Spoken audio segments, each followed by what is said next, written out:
Hey, it's Wednesday. It's 8 o'clock on the East Coast. That means it's time for This Week at Gear Report, where we talk about all the things that we've reviewed and published since the show last week, plus a little sneak peek of some things that we're working on and hoping to have published soon.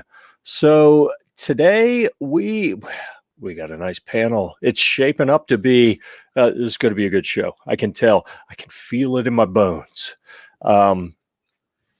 Which is not the feeling I got when I logged in initially. I got to be honest with you.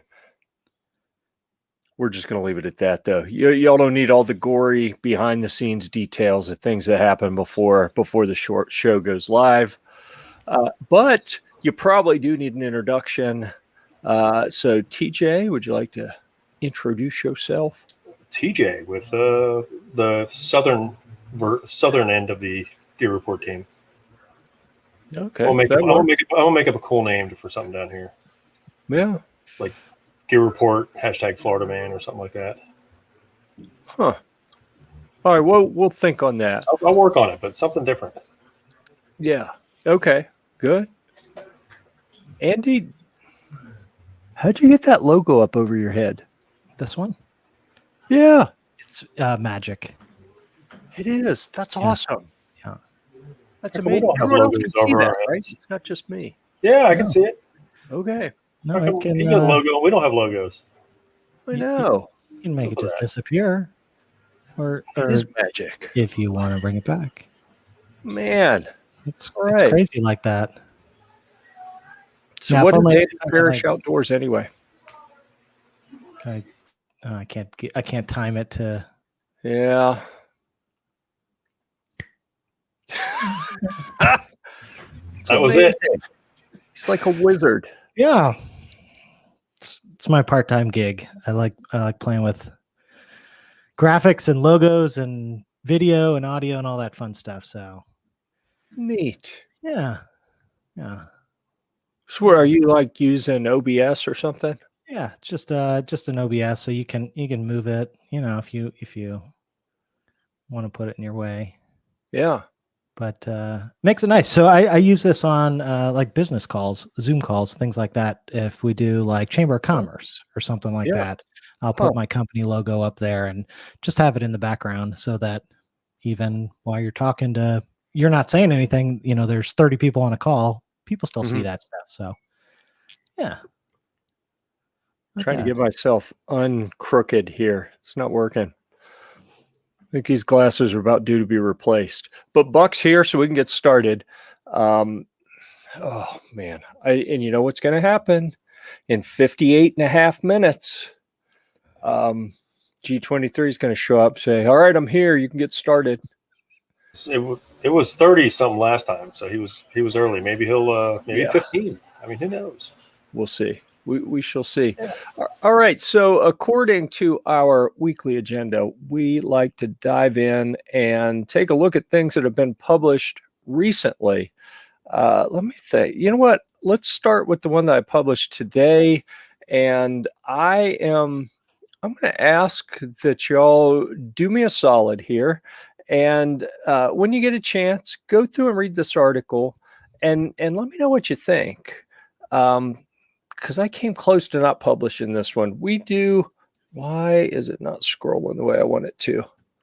All right. Maybe it wasn't bad batteries on this little mouse I'm using. I think you got a faulty mouse. It's getting janky on me already, even with the new batteries. What are the advantages of a gun safe? I think that's a very legit question, right? And you see, a picture there from a couple years ago where I had what was it? It was Hornady Rapid Safe, I think, that we took that pick when I went down to an event at High Speed Gear, the tactical textile manufacturer, where they partnered with Sig Sauer, and we did part-time in the factory for a day and a half, and then a half a day of get up to speed on the latest Sig Sauer pistol and rifle, and then a day on the range with Sig. It was a really cool event. We took some guns with us, so I took this Rapid Safe with us, and that's a picture of me using the mechanical lock instead of the little Bluetooth lock that came with it. It was pretty cool. But anyhow, I recycled that picture because when this guest post was submitted, it had no pictures with it. But it talks about, pros of owning a gun. I think is kind of neat. I had never before seen that shooting releases adrenaline in your body, thus triggering your liver to break down glycogen and utilize it, which fuels your muscles. That was a new one to me. So I did learn something in doing this. And we got a bunch of different safes in here. You can click on the links to look at them if you like. It was right on the borderline of being well written enough that should I publish it? Should I not publish it? I thought, you know what? I'm going to publish it, and I will let the people tell me. They can give me feedback if they think it's a good enough article or not. But you're not going to do it now because we're moving on. All right. I was going to do it actually, but okay. I know. Hey, what happened? You don't. I had it up on the other screen, and then you look super blurry before we got started. Now you're not looking so blurry. I moved a little farther back. Oh, okay. I think it's a problem. I think if I get too close, the camera's like, whoa. Ugliness is just horrible right here. Well, maybe his glasses were fogging up. Yeah, that's what it was, Jeff. Because your glasses are crooked. Could you be. Just think I'm like blurry. I'm crisp to everybody else. Yeah, these glasses, I've had them for 4 years or something. I just keep wearing them. And you probably need to change your prescription by now, don't you? Oh, yeah. I just haven't changed it because I don't like the new one. I'm right at the point where if I wear these, I can see everything well enough, right? It's not as absolutely crisp as it could be, but I can still mostly read stuff up close. Right. If I go to the new prescription, anything up close, I got to take the glasses off to see. They just over focus enough. They have those things called bifocals. Is that what you need? Shut up. You shut your whore mouth. Newfangled. Remember, I used to have glasses for a brief period of time. That's what those were. Those were the seamless bifocals. Yeah, I do remember. But now my arms are still just long enough for me to read my cell phone. So I'm good. Yeah. When they get beyond that, I'll have to go back to the bifocals. You gotta get longer arms. That was when we called you Grandpa Persichetti. Yeah, back in there. Never saw the glasses again. I'll say hi to Buddy for me. I heard Buddy yapping. All right, so here's one that I put out a couple of days ago, a video. You can see some more updates were made to the Battlewagon 3. I wanted to show off the new turret, so I got the 240 sitting up there out in the driveway because the neighbors are pretty chill. They really don't even blink when machine guns just start popping up in my yard in front of the house. So I think that's pretty cool. But so anyhow, you can read about why we did it and what was involved in it and some other things some other upgrades and things we've done lately. But the real thing that I think is kind of neat is almost, oh, shut up, dude. I don't want to hear you. All right. That guy annoys me. He is kind of sexy though. But anyhow, we've got a tour of some of the things I've been doing to the truck here lately. Ooh, some sparks and installing things and filling the hole in the roof with a turret and a hatch and some armor on the top and armor on the sides and all kinds of fun stuff and sweeping the neighborhood here. So, I assume the neighbors just like they close their blinds and they just shut all the doors. Like, go, no, Sally, don't go outside right now. It was actually something that worried me a bit. Sometimes, when we've had people move in, we've been in this neighborhood, 10, 12 years, 13 years. I don't know. It's been a while. As people move out, new people move in. Like, hey, when a house goes up for sale on my street, the truck goes at the end of my driveway so that anyone looking at houses kind of gets a glimpse of what they're getting into. With the guns and everything on it. Like, all right, this is what you get. Well, the people next door, I had to tell them, shortly after they moved in, it's like, hey, don't freak out if you see me walking around with guns all over the place out here in the yard. As a gun writer, brands send guns to review, so I'm always looking for cool backdrops. Like one of their bushes, I actually had to complain. I was like, Rob, man, why'd you cut that bush? oh, it was getting a little big. I was like, yes, it was the perfect background for my pictures. I put a rifle. I got a brick fence going down that side of the yard with little like post. One of them was just the right distance from this big green bush that looked awesome. If I set it there and step back and use the long lens, I could get like a blurry green organic background. It was beautiful. I've got some absolutely stunning product pictures in front of that bush. Everybody's got something. Snob's got the post. I've got the fence. You got the bush. Yep. Yeah. Oh, what is this? The turret turned faster than I thought it would. The hand crank, dude. It depends on how motivated you are. I think. I bet Jeff winded after that. You can really make it spin, or you can just disconnect it and do it by hand. But this doesn't spin as easy as the last one. This is a heavy duty turret. It was a lighter duty turret in my last Humvee, and it spun really quick, really easy. It didn't have a crank at all. It was all just grab it and muscle it around. It turned easy. This one with the much heavier bearing to hold the armor and everything turns a lot slower by hand. But yeah, it turns okay. Time to trim the bush. Oh, Jeff needs to take pictures again. Can't do it. I'm sure there's a joke there somewhere, but I'm afraid to acknowledge it. On the premise that this is supposed to be somewhat of a family friendly show. All right, so we're going to put some distance between the borderline family friendly before we get to the scout related stuff. So in the meantime, TJ, why don't you give us a tour, since you are literally one of the first people in the world to have possession of a Diamondback DBX. There were a few that went out. I've seen a couple others, some videos. Yeah. But the Diamondback DBX 5.7. I love this little thing. Chambered in the lovely 5.7x2.8. It's got the FN mags. It's all aluminum, and it shoots great. It didn't come with the only thing got me. It didn't come with the pistol brace, because when they sent it out, it was right when they're having issues with Q and the ATF, and then no sights. So, but it's got a full length top rail, so you can set. I put everything on there. I had an EOTech 512 on there. I had the Swamp Fox little one. I think I put one of the SIGs on there. On that lower picture there, I've got the SB Tactical little arm brace, and that's the SIG optic on it. I set it up every way that I would set up an AR, and it shot great every which way. Not shouldering it like a pistol. Yeah. What's recoil like on that? There's none. None. No, I was shooting it at the range gangster style. It shoots like a 22 mag. Sweet. It's like I said, I wanted to give it a few more stars, but my hands are so big that I did rake my knuckles on the charging hand, even though it's canted and it's a little ways away, but big hand problems. But it was accurate. I loved shooting it. Yeah. That's all I'd say about it. Everything was pretty much a good positive. Any difference from the prototype that we shot over the summer? No.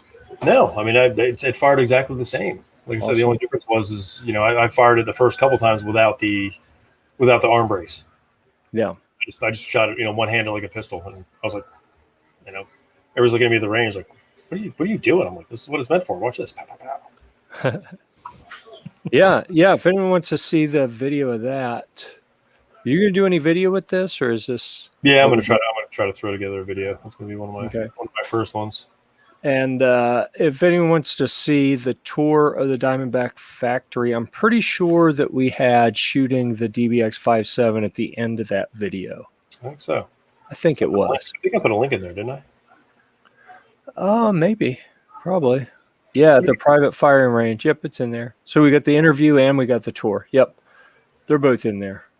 Sometimes I'm efficient. Sometimes Yeah. Well, we get what we pay for, right? Exactly. No, in all seriousness, that's I'm jealous of that one. That's a pretty cool. Yeah, I've got just about 40 rounds of ammo left in it. I got 2 mags loaded up, and that's all I've got left for that thing. Yeah. Well, oh, it stung a little bit when I had to get that last box. Yeah, no doubt. Howdy, fellas. Whoa. You thawed out yet? Getting there. Was good. I mean, this implies that you have power, that you're here. It implies that. Yeah. No, it was just the internet. I was one of the lucky ones. I didn't lose power, so. Oh, wow. That was nice. But yeah, the internet was down for 4.5, 5 days. No internet connection. So the equipment was damaged, or it had no power to some of the regional equipment. So that was the only thing. Couldn't do anything online. Just had to hunker down. Wait for still alive. That's amazing. It is. It's very amazing. Luckily, I had bullets. There you go. In case you got hungry. Exactly. Yep. It's like gold, only better. Nowadays, yeah. Yeah. All right. So let's, now that we've welcomed Mitch to the program, let's move on to the final publication from this past week. Oh. From the poo stirrer himself. Andy, actually, I say that I'm the one who stirs stuff. Andy is like, here are all the cool facts about everything you choose. And I'm more of but if you choose either of these things, you're wrong. Yeah. You should just write the review like, here's what you need to take. No, nothing else. This is what you need.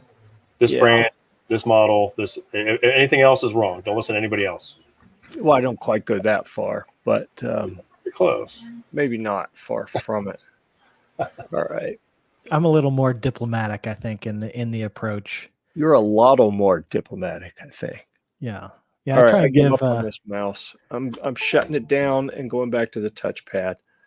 And I didn't need to announce that to everyone, but getting rather frustrated as I want to scroll through as you're talking. Like as you walk through the article, I want to kind of scroll and match what you're talking about. It was fighting me. So I lost my cool. I apologize. That happens. Serenity now. You can throw the mouse, so we're all right. Yeah. Yeah, this I think it's set out to just be I wanted to be as informative as I could, but there's kind of this prevailing thought out at Philmont and in the scout community in general that, the way to go with what you choose for your footwear is, well, you just pick waterproof boots and that's it. Done. Let's move on. And I've always, brought experience from other areas into my choices and, with a lot of backpacking, and you talk to a lot of other backpackers and you talk to people that are, doing really long hikes, through hikes, thousands of miles. And, the number of people that are wearing boots at all is kind of dwindling. So there's still plenty out there, but you tend to find that it's the people that are doing the day hikes, that are doing the weekend hikes, or that just aren't doing it that often, still are wearing a lot of the boots. But a lot of the people that are going really long distances week after week after week are doing, they've moved to hiking shoes, or even trail runners, kind of the ultralight player in the field recently. So I kind of wanted to just introduce to the scouting community that there are other options, and Philmont doesn't say no. So they do try and, I think, encourage people to go towards the waterproof boots, but they do acknowledge, hey, look, this is a growing segment and it's exploding everywhere else on the planet. It's going to seep in here more and more and more. So we should at least acknowledge it. And they even put out their own video this year that talked about footwear and specifically talked about the exact model of shoe that I personally wear as a trail runner. So I thought, you know what, let's give some more details and some more information so people can look through and see what different options are out there. How do you put together your own, choice of footwear? People like to have something that they're going to hike in, and then a lot of times have something that they just wear around camp that's more comfortable, that can help, let your feet dry out if they were sweaty or wet or whatever while you're hiking on trail. So just wanted to walk through all the different options, and then kind of at the end, just throw some of the top choices that are out there in the market today so that people can actually go and look at some of the specs and the details. And then the video talks a little bit too of, how do you go about making your choice? What are some tips and the tricks at the end that might make, fitting their footwear a little more comfortable and pairing their footwear in a more efficient manner. So, if you do decide to wear the boots, great, but you're going to need something to wear most likely for all the different camp activities that you've got going on, whether, you're rock climbing or horseback riding or, BMX biking. You're going to need some other options. You probably aren't going to want to wear the big heavy boots while you're, mountain biking. So here's some other things to consider, and start that conversation. And it's a very passionate conversation, I think, in the community. So you get instantly all the different viewpoints that, well, I've wore boots for 40 years and that's all I'm ever going to wear. And then you get the other side that, just says, you're wrong. There's lots of new emerging technologies that are out there. We should embrace some of these, or at least try them and see if they're a good fit for us. True. Yep. Let's see. Did you address, as I'm scrolling through looking at the little looking for any footage that you overlaid in here? You got some really good stuff in here. The only thing that I would challenge that you listed in your article here was something I took a couple years ago to Philmont and regretted terribly. And that was the Zero Shoes sandals, the trail sandals. Yeah. What was your experience with those? I think that environment, it's too jagged, too rocky, too many things poking up and poking out from the ground all over the place. That is a torn up foot waiting to happen. I think you need, point being, and it's not just those, any kind of sandals, anything that's not closed toe, any kind of slides, any kind of like the what do they call the sandals? A lot of people like the Chaco type things. Yep. Any of those, I would say, don't even. Like somewhere else where it isn't so jagged, maybe, but not there. Yeah. And I think that's fair. I wanted to list some different options. And even when you get into the sandal section, there's the full on like slip on water shoes that are in there. Yeah. You've got the closed toed sandals. And I specifically even, mentioned which ones were which. And then the other option too. Now I just bought a dollar store flip flop that you'd wear to the pool, and that was about it. And they were not the most comfortable things, but for me, I knew I was just going to be sitting in my camp chair at camp, not really doing anything else. I had a trail runner, so all of my activities I could do with the shoe that I was hiking all day on.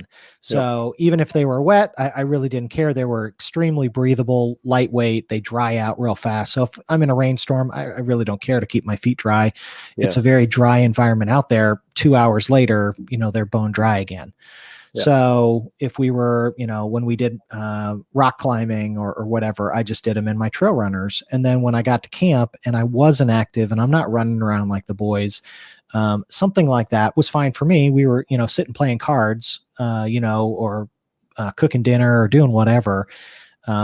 They were 5 ounces or 6 ounces, and they were comfortable enough. They weren't great. I didn't love them, but it's an option. And if somebody does go the route of a trail runner, they might look at something like that. But you need a closed-toed shoe if you're going to do the activities. So if you don't want to do your activities, if you're choosing a boot, then maybe you go with a sneaker. If you're bringing trail runners or a hiking shoe, then you can go with a closed-toe sandal, or you can go with something else if you choose. I would probably recommend for a lot of the boys, depending on how, are they reckless? Are they, excitable? Some of the boys, we did have a lot of comments where adult leaders said, I've seen injuries, with the boys running around the campsite and things that aren't super protective. So you may push some of the scouts towards that. Maybe some of the adults might go the route I went and said, I'm not going to be running around a whole lot. So maybe that's fine for me, but maybe for my son, he's going to wear, something like the Keens, which is just a closed toe sandal that is comfortable, let your feet air out, and it's about all you need. Yeah.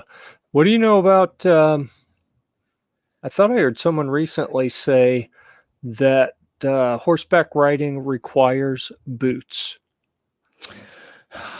Boots specifically versus hiking shoes? Yes, I thought that was the gist of what I thought I'd heard. And then we just got our Trek selection back a couple weeks ago, and I was like, wait a second. I think we have horseback riding, which is going to be iffy for me anyway, because I think you can't be over 200 pounds. I'm about 205 right now. So I want to get down to 200 or a little bit less before we go anyway. But if I have to have boots in order to ride a horse, I'm just not going to ride a horse because I'm not carrying those boots the whole time. Yeah. I think some people might go that route. And I would refer to all the guides, whether it's a guidebook to adventure, there's the equipment guide, there's the shakedown guide. And Philmont also puts out a bunch of their own preparation sessions that have all that information. So I always kind of refer to that. If there's anything in there that's mandatory, they're going to say it. If there's not, they usually will at least allude to, it's okay. Like with trail runners and things like that, they do acknowledge, hey, these are fine. And they even say things like the sandals, you can wear those kind of things as long as it's only in camp. Mm-hmm. If you're doing a side hike for a program or doing something else, you should be in sneakers or trail runners or hiking shoe, or you're wearing your hiking boots. Yeah. But if you're just at camp, if you want to bring sandals for only that activity, great. That's fine. Got it. All right. Let's get rid of that one. And everyone's back. Look at that. All right, folks. Good job. We made it through everything that was published since last week. Congratulations. That was exciting. And it took about a half hour almost. So we are on schedule, maybe ahead of schedule even. That's kind of amazing. We're never ahead of schedule. Yeah. I'm sure we'll do something to slow down and get knocked off course here shortly. You know what? Here's what I'm going to do to take us off course. Let me get back to my sharing screen thing here. If anyone is looking for an opportunity to hang with TJ, because I know that's what everyone wants to do, right? Yeah. Your next opportunity. You know it. Yeah. The next time we're exposing TJ to the public is March 17th through 19th at the Sawmill in Lawrence, South Carolina. TJ will be representing Gear Report there. I think we're going to be about the only media people there mixed in with all the brands. So a lot of big brands are going to be there showing off their new stuff. I hear there are going to be some big product announcements, like the typical type of stuff we would see at SHOT Show. The brands are holding on to it for the gathering, they call it. And when I say big brands, I mean Palmetto State Armory is one of the biggest brands around right now. Taurus, they've been big for a while. Springfield, SIG, Glock, these are big brands, right? Who knows what's going to be announced? Glock, I wonder what legendary stuff they're going to have to announce this time, and if any of it will actually be worthy of the name legendary. But that's another discussion, right? Black Aces, we won't talk to them because we've talked to them before, and then they stood us up afterwards. So we're not going to entertain them anymore. IWI's got some neat stuff, though. This is going to be a pretty cool event, though. So if you're anywhere in the neighborhood of the Southeast and close enough that you might fancy a drive to the Sawmill, we'd love to see you there. So you will find the Battlewagon 3 and one of our big command tents and TJ Who knows what else? Yep. Can't wait.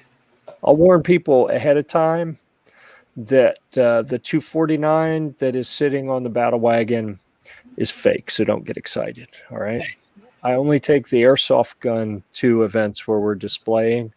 I do not take a real machine gun with me to set up for the public to fondle and screw with. So I know I just shattered dreams for a lot of people in saying that. But, yep. Besides, it's extra paperwork if I want to take a machine gun out of state, and I'm not a paperwork kind of guy, so generally don't do that. I don't blame you. Yeah. 17th to the 19th, though. So I will ask, well, we got some discussion people here. What brand is most exciting off of what you see on here? Like as far as, whoa, I really want to see. I heard they got something new coming out, or I don't know enough about them, or, you know, they got a cool something or another. What do you see? As far as we're concerned, I mean, I like the I know Palmetto is actually going to, like, is their pistol they have actually going out? Is it in production? Yeah. The one they announced last year at Shot Show? Yeah, you know. Mm-hmm. I heard they're only going to have it there in a hologram form for you to look at. That'll be neat. Can we shoot it, though? No, just look at it from afar. Like holographic bullets? Can we shoot those? Yeah, you're asking too much, Jeff. That's all they have now. They don't have real bullets anymore. Oh, I know. I think the most exciting one on the list has got to be U.S. Law Shield. Could be. At least they're not as crooked as USCCA. That's true. In theory. USCCA, I'm telling you, those are some slimy bastards. I know a lot of people love them, and they do a lot of great things to support people in the firearms community. But as people, in the dealings I had, it's been a few years since I had any dealings with their executive team. But in my other business, when I was doing marketing for brands, I talked to them a few times. I'll tell you what, there are some slimy individuals. I think Leadstar Arms has some pretty decent race guns. Yeah, they usually do. Some PCCs, things like that. And also Microtech, I think, would be interesting because I like their blades. Mm-hmm. And they're doing silencers now too, right? Yep. Yeah, that'll be good. Yeah, we shall see. Lucid Optics. Yeah, got mixed feelings about Lucid. I like some of their products, but they make things weird. We've done some events with them, and everything's great, and then they make it weird, and it's like, really? But yeah, that's more of a personal thing, though. Most of their products I like. A couple of them I'm not real impressed with, but generally speaking, I think that's a pretty good brand. Good stuff. I haven't shot anything with Amend 2 mags yet, so I'm kind of interested to see those. They've been around for a while. I just haven't got to them. And you know the brand that, this is going to sound silly, but Taurus is the one that is kind of interesting to me because I just recently picked up a couple Taurus little 9mm carry pistols, a G3 and a G2C. I haven't shot them yet, but I was playing with them a day or two ago, trying to get used to the triggers, and they seem like pretty slick little guns. I've heard almost nothing but rave reviews about their more recent semi-auto pistols. And my first pistol was a Taurus, a little snub nose 38 that ran like a top. So I'm kind of excited I want to get to know them as a brand. I've never worked with Taurus. We've done a fair amount with Palmetto. Never worked with Taurus. I don't think we've ever done anything with Springfield. I've worked with SIG a fair amount. I've intentionally avoided Glock because they're boring. But yeah, those big brands. I don't know a lot about Microtech. Met at the IV8888 thing a few years ago. But yeah. All right. So that's going to be fun. What else do we have? I like the Taurus too because I have a couple of them. Yeah. I'm a fan. Yeah. Everybody knocks them, but I'm like, I've never had an issue yet. Well, that's kind of where I am. All right. Our jet setter has checked in. Thank you, Mr. Sanders, for letting us know you're out there. And good evening to you as well. All right. And Honcho beat me to the welcome. There we go. Let's see. What else was I going to mention? So I have got... Do I have any other big things on the way for the Humvee? I have made a fair amount of additional updates on the updates page. If anyone is following along with that, let me get that open and share that screen here. Oh, I think I clicked the wrong thing. You probably did. I don't see anything. You need a screen to pop up that says experiencing technical difficulty. Yeah, that'd be like most of the show, I think. Oh, new headlights. I forgot about that. I've been playing musical headlights. The ones that were in it, in the top picture there, you can see the ones that are installed. They look kind of neat, but they were fogged up. Like I plug them in the very first time, and within a minute, they were fogged up. So there was moisture in them from the factory. They still work fine, but I got a new set that I thought looked really cool. Actually, they're used out of a military truck, but they're really cool, LED looking. I've never used that type before. So I've got a big article on headlight options for military vehicles, and this will let me add another type of light to that article, so it'll be more thorough. So I went ahead and ordered those. The other kind of neat thing that's going on is you can see some of the updated design drawings for a monitor housing that I'm having made. It has become a team project now, where I just had this idea of, there's this really expensive military monitor housing, military monitor for the computer the commander uses when they're sitting in the passenger seat to kind of keep an eye on the battlefield. And I don't want a real one because, they're really expensive and they have classified software and all kind of stuff. Like I don't want the computer. I don't want the real monitor. I want something that kind of looks like it though.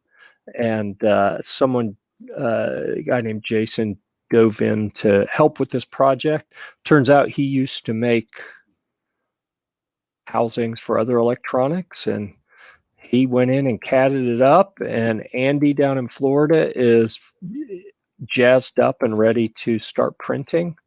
So those are going to be getting started here shortly. I'm kind of excited about that. And we got all the tents put away in the warehouse, which is good because we left. Warehouse was full of tents all set up and drying when I left for Florida. Then I got back and I was tired. My back hurt. My shoulder was killing me. And I waited a couple weeks. And then the landlord was like, dude, your rent's about to go up about 20 times if you don't get these tents put away. So we had to go put them away. That was good. All right. And we've already seen all this stuff with the turret and all that, and some of the ice storm pictures in there. So that's always fun. All right. Stuff that's coming. Was anyone here on the list for Streamlight, for getting products from Streamlight? No? Okay. Maybe. Maybe. I don't know. I got something from Streamlight, which was funny that it showed up today, and I'm looking at the box like, Streamlight? We sent a spreadsheet to Streamlight with like 20 different items that different writers requested, and from camping and military vehicles and a bunch of different types of firearms users, hunting and personal defense and overlanding. I mean, we gave them so many coverage opportunities. I looked at the list and I was like, they got some cool stuff, but we've put too many requests in. I'm not going to ask for anything myself. And then I get a box from them. I'm like, what's going on here? And it's the one that I wanted. They call it the Wedge. I should have brought it up. It's sitting at one of my other desk. But it's a little, you go look up, if someone wants to go look up the Wedge from Streamlight, if you have any curiosity, it's a streamlined light that slides in your pocket and clips in place. Pretty cool looking. I haven't taken it out of the box yet, but I was surprised that when I had not requested one, it showed up anyway. And I think for any of the other writers who did request something from Streamlight, it's also a good sign that they've started shipping. So those should be showing up soon. We should have a bunch of Streamlight stuff. Also in the flashlight arena. Oh, who's this from? This is my absolute favorite company in the whole world. Guesses, anyone? No, he's being facetious. I can't stand the company. But I do like their lights, even though they annoy the crap out of me. Olight. It's not that I can't stand the company. I just don't like some of their practices on how they deal with people and absolute spamming of the market with everything new that comes out. But through the Amazon Vine program, I was able to get this pre-run 2, which, this is brilliant to me that, instead of dealing with them directly because they're a pain in the ass to deal with as a company, I get to just anonymously get them through the Amazon Vine program, and then I get to play with the cool flashlight without having to deal with them. This one's kind of neat because it's got that angled lens. It actually works really well for the little bit of playing I've done with it so far. It's got a magnetic charging base. There you go, Jeff.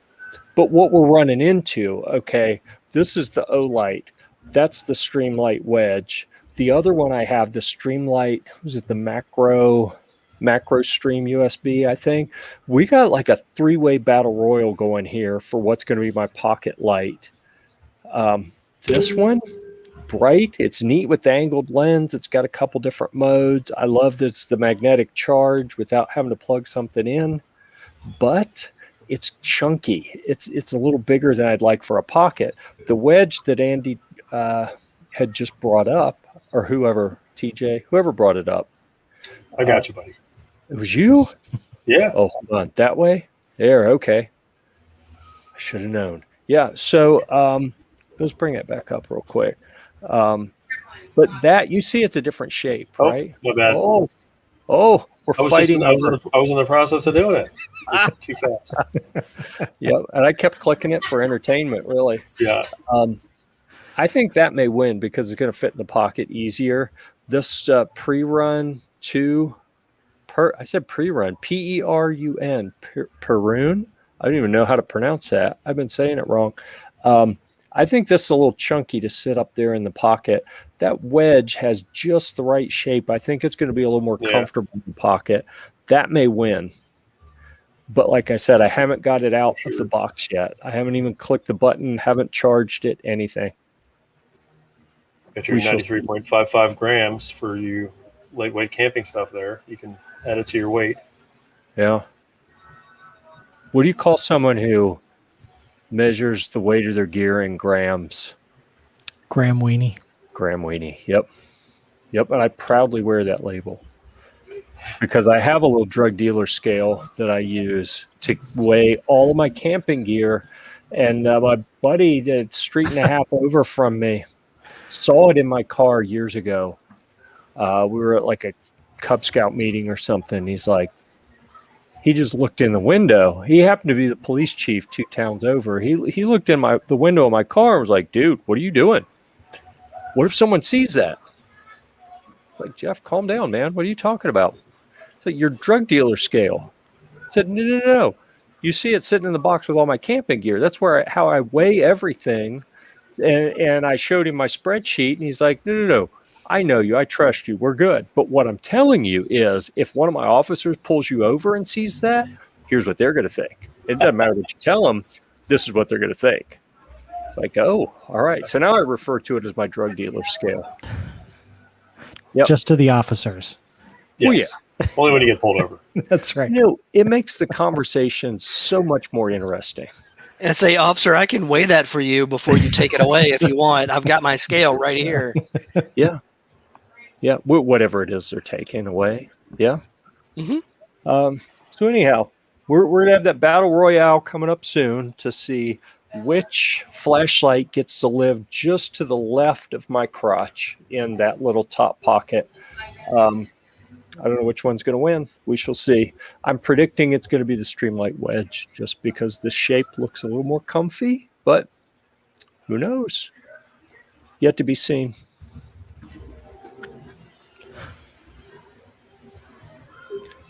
What does that say? How much? Does the ticket weigh? Tickets are kind of heavy, I think. I About think $23 worth.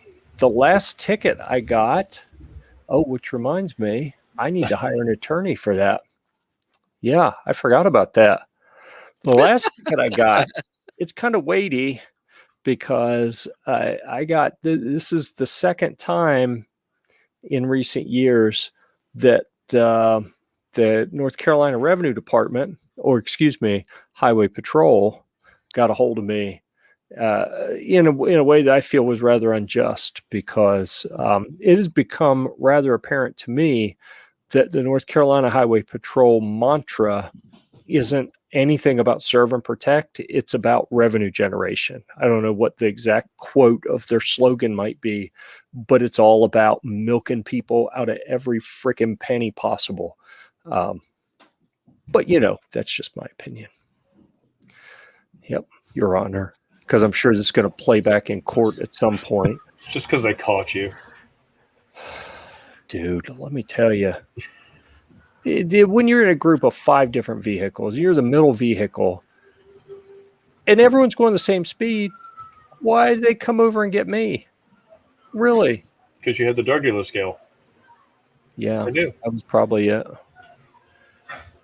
I bet they're thinking there's all kinds of things in that van. Like, let's see what we got. Yeah, it was probably it. Yeah, and that was you, and they're like, it's probably because you were looking like Hobo Jeff, and they were just like, some boring guy. This guy. Yep. I'm getting to the point I'm going to have to shave again here shortly. I'm getting a little self-conscious. The more it grows, the more I realize how white it is, and I'm like, oh, this shit's gone. I'm not playing this. I don't care how old I am. I do not want to look quite this old just yet. So I'm going to work on the Fu Manchu long white beard. Yeah, braid it. That'll be cool. Yeah, you would rock that, man. I would. And my hair's falling out anyway, so I'm going to have to go bald anyway. So yeah, I heard that. So an upcoming review. Here's a suggestion for an upcoming review: Grecian formula. Isn't that what they call the little facial hair dye for, so you can look like an old wrinkled person with very dark. With dark hair, yeah. There's so many down here in Florida. It's disturbing. Yeah. Yep. Everywhere I go. Yeah, I do. That's not your natural hair color. I know better. Yeah. Ma'am. Yep. Let's see. What else is there? So I sent a note today. I was talking to one of the reps at, what was it, Black Diamond? Black Diamond, skiing and camping and backpacking company. They've got a big sale tomorrow. I'm going to post a link in the morning for a big sale. They've got, I actually may get one of these. It's a little headlamp that's normally like $36. It's going to be on sale for $16 tomorrow. Got 335 spotlight or something. Pretty cool little headlamp. I'll post that link in the morning. But I was talking to Danielle that is the contact I have there. Said, hey, I got this big trek coming up this summer. On the last trek, we worked with a ton of big brands. I mean, we got, I impressed myself with some of the brands that came on board to help supply for that trip. I mean, MSR and Platypus and Cascade Mountain Trek, or Cascade Mountain. Is it Trek? No, it's Tech, isn't it? Tech. Yep. Yeah. Big Agnes. They sent me like a $600 tent. This thing was crazy. Snug Pack. Yeah. I mean, I got so much gear sent in for that trek. It generated content for like a year and a half, 2 years after that. Some of those brands, their products are still very prominently ranked on our budget backpacking gear recommendations list, because that's what I used and had a great experience with. So I'm kind of starting to sell it to new brands. So if anyone has any thoughts on stuff that you want to see me go give a workout out on the trek, let me know, send me an email, whatever, and we will reach out to those brands and say, hey, we are dying to get some of these products out. The one that I need to figure out a contact at Nightcore. They've got, was it an NU25, I think, is the little micro headlamp that weighs next to nothing, but it's really bright. Love it. USB rechargeable. See, I'm not so sure about that, though. I think it weighs like 1.2 ounces. It's stupid light. Yeah. And I figure that, most people, they get them and they take that super thick, heavy elastic band off and put a little one on to make it even lighter. So that's what I'm going to do immediately. And Nightcore, we talked to them. TJ, do you remember talking to them? Because this was pre-Rona. And this was the first day on the floor at SHOT Show last year. And they were the first Asian people we ran into that were wearing masks at SHOT Show. Yes. The flashlights. Yep. And the woman was very non-committal about working together to get some content out there. Like, I couldn't tell if she was saying yes or no, or if we I were. think it was definitely no. What's that? I think it was definitely no. I think it was, yeah. But I had some contact information for someone there. I'm going to have to go find that because I need to reach out to them and get a light or 3 for this coming trek. I think that'd be pretty good to review. Otherwise, I'm going to have to buy one. I don't want to do that.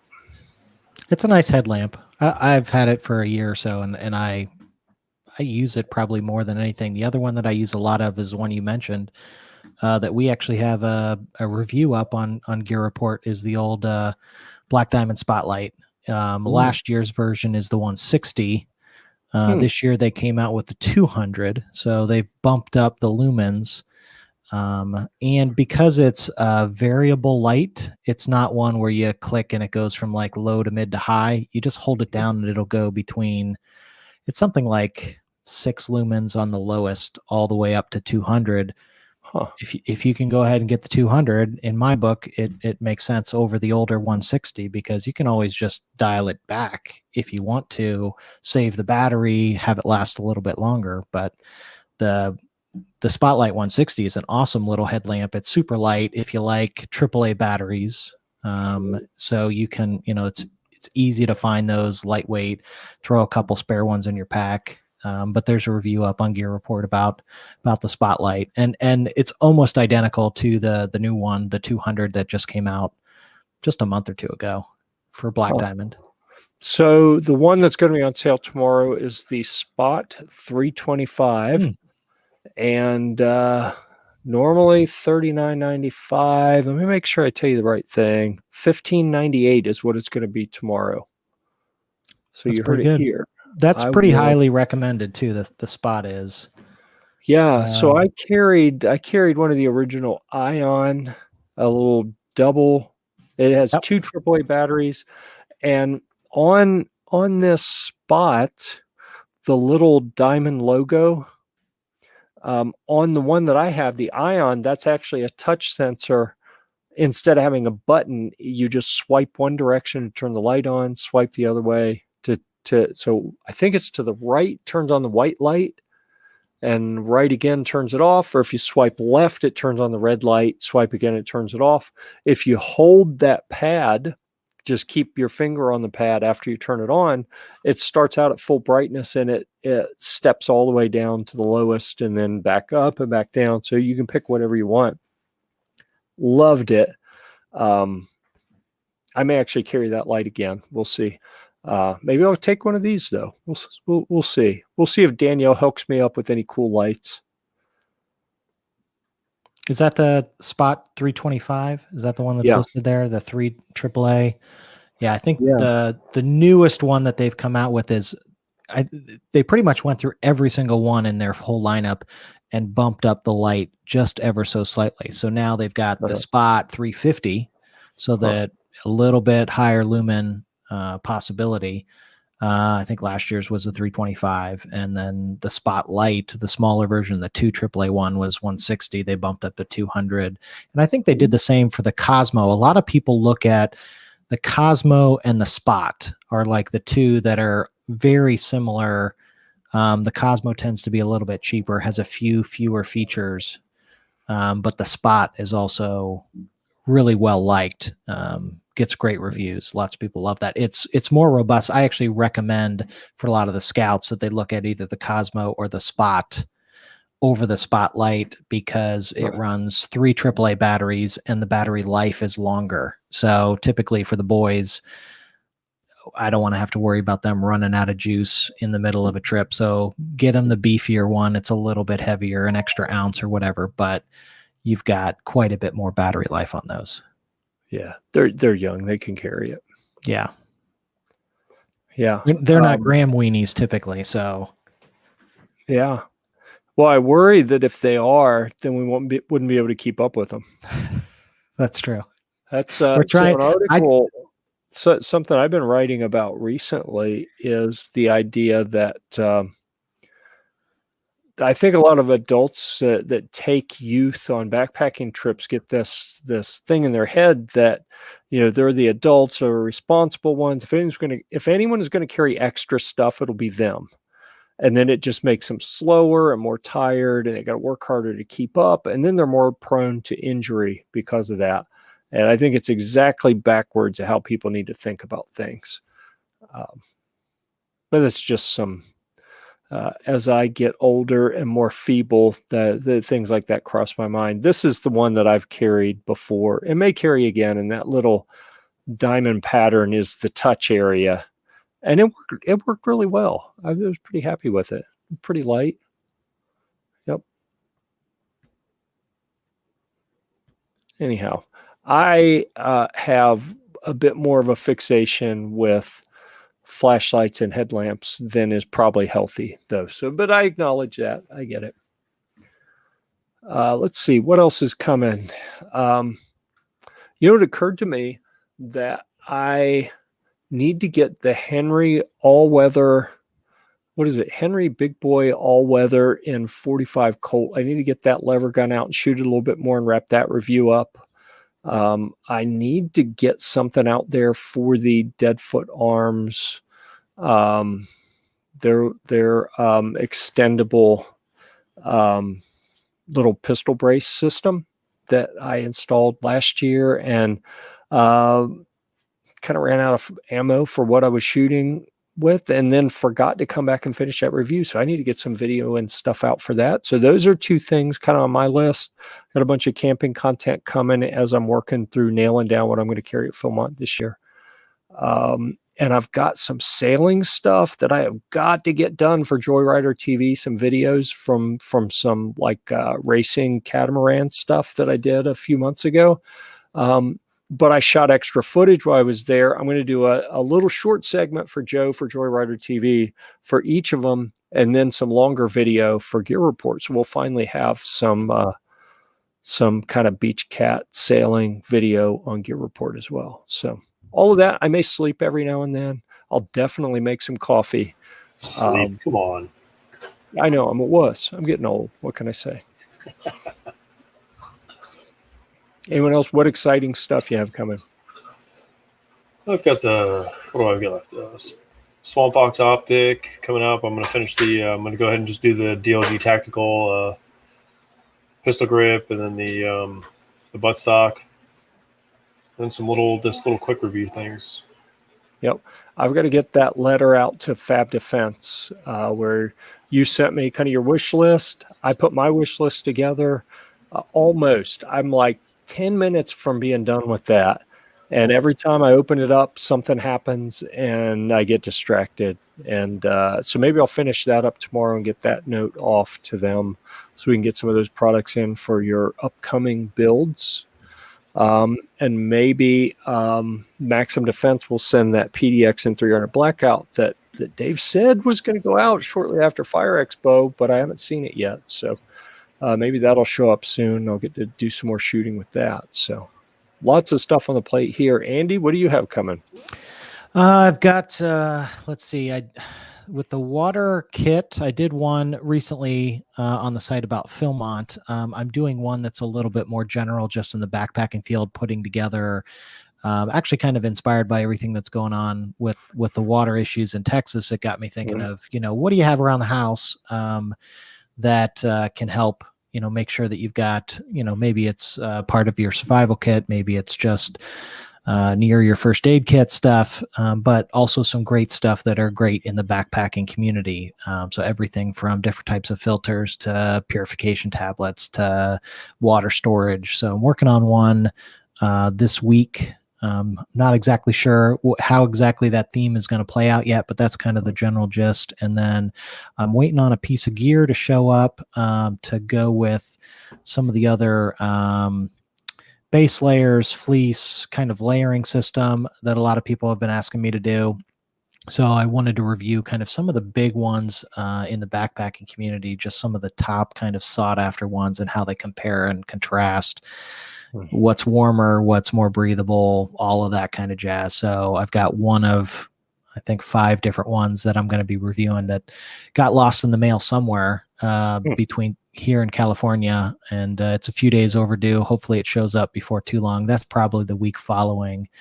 And then I've just got a few comparison videos that are in the queue for after that. So everything from some headlamps, some footwear, some chairs, some rain jackets, a whole range of different things that are kind of just lined up down the queue. And then I've got a trip coming up at the end of March. So I'll be doing some testing of all that stuff in the Smoky Mountains. So should be fun.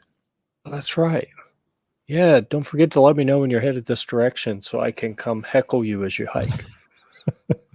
Just make the bear sounds from just out of you. Yeah. I don't offer it to everyone. So, Absolutely. You should feel good about the invitation to be heckled as you hike. I appreciate it. Yeah, man. All right. Mitch, do we want to bother you, or are you still nose to the grindstone with the new gig? That's starting March 1st, so I've been kind of in prep mode. Not to mention, obviously, with no internet, but yeah, I don't have anything standing by. I've been looking at some ideas. I thought about putting together. I haven't seen one lately. How people go out and, like we just talked about this earlier, the USCCA and some of these other companies do kind of a comparison for folks and see what might be best choices for a person who's just getting started into firearms. And if they want protection, where should they go? And, in dealing with those people, what services they offer, is it worth it? What they get out of it? Just something like that. That's awesome. I think that's going to be really helpful. And this isn't an editorial requirement, but if the word slimy happens to show up in that article associated with USCCA, it may not get edited out. Okay. Good to know. Yeah. Good. Let's see. Other things I have kind of in my queue. I've got something on backpacking rain gear that I'm working on. Because I take what apparently has become somewhat of an unconventional approach to that. It kind of blows me away, but it works for me, so I'll share that with the world and let them know why they're wrong and the way I do it's right. Exactly. Or actually, what I mean is I'll present some options and walk through the logical chain of how I came to believe that the way I do it is what works best for me. And they can evaluate however they choose. And in a similar vein, I have a draft started talking about the differences in waterproof and ventilated footwear, and I was going to say when you would use each. It's pretty much why waterproof is stupid, but that's pretty much where I'm going with that. People who wear it, they use it, they're wrong. It's easy. Well, maybe not wrong, but their feet will be soggy. That's all I'm saying. And who wants that? Wrinkly sausage toes? No, I'm not digging it. Yeah. Okay. Well, everyone, thank you so much. I'd say it's time for last call from the audience, but I got to be honest, folks, I think you missed your chance because we have exhausted both parts of our agenda here. And I think with that, we're going to go ahead and wrap it up. Let's see. You guys do Gear Report stuff. Andy, you have anything on your channel? Any outside of Gear Report promotion you want to talk about? I'll have some of the trip stuff. that will be included in the channel as well. So if people want to see that trip, that'll be coming later next month. But we're already starting kind of all the planning stuff, and we'll probably do some behind the scenes footage too before we go and during and after. So look for that probably the end of next month sometime. All right. I'm going to start looking now. And hopefully I won't get too impatient in the meantime. All right. With that, we're going to go ahead and wrap it up. So until next time. Oh, I see I started the outro too soon. All right. Now I got the buttons all lined up and ready. There you go. Until next time, we'll see you at the range.